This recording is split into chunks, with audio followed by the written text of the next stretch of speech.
Vorrei sapere chi di voi Chcel by som vedieť, kto z vás ha partecipato alla giornata mondiale della gioventù a Madrid. bol v Madride.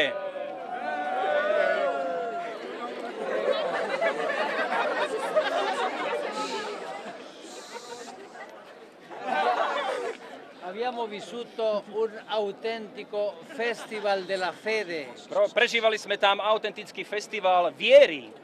Voglio dirvi che la Spagna, che era tanto restia a questo evento, Chcel by som vám povedať, že Španielsko, ktoré bolo tak nepriateľsky naladené na túto udalosť, ha riconosciuto che è l'evento di chiesa più importante che abbia conosciuto. uznalo, že táto udalosť to bolo najvýznamnejšia udalosť viery a cirkvi. Mentre si pensava che potesse essere semplicemente una grande festa di fuochi di artificio, Niekto si myslel, že to snáď budú len nejaké ohňostroje.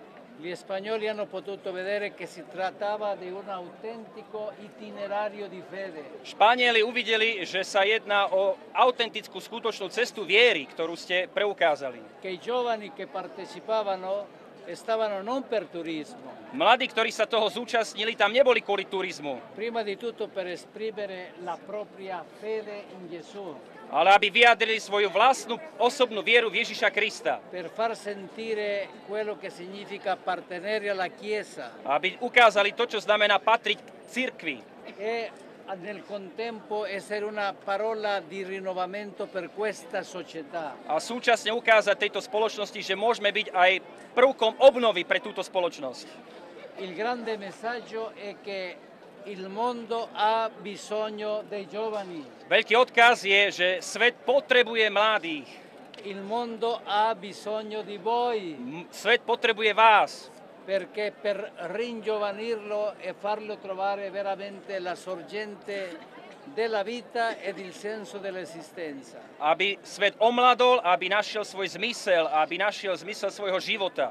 Io mi auguro che quanto abbiamo vissuto diventerà un forte stimolo per la nostra crescita umana e spirituale. Prajem si, aby to, čo sme prežili, sa stalo pre vás podnetom pre osobný rast, duchovný rast a osobnostný rast. E una delle cose importanti è cominciare a pensare in un progetto di vita. Je dôležité, aby ste na toto pamätali, pamätajúc na vaše vlastné povolanie. Io prego per ciascuno di voi Modlím sa za každého jedného z vás, che il Signore vi illumini, aby vás Pán osvietil, che vi faccia conoscere qual è il sogno su di voi aby vám ukázal, aký je jeho sen o vás, o ňom, o každom z vás. e che possa allargare il vostro cuore per rispondere con generosità. Aby rozšíril vaše srdcia a daroval a dal do ňoho štedrosť, veľkodušnosť. Quest'anno il tema della strena è venite e vedrete. Téma tohto ročnej streny je Poďte a uvidíte. Ecco, io vi lo lascio, Ja vám to nechávam così potete pregare a tak môžete sa modliť aj za vaše povolania. per vedere che cosa il Signore vuole di voi. To, čo aby ste vedeli, čo Pán Boh chce od vás. E vi dico una cosa, Ešte vám jednu vec poviem. quello che diceva Don Bosco ai giovani, To, čo hovoril Don Bosco mladým. siete ladri, Ste zlodeji.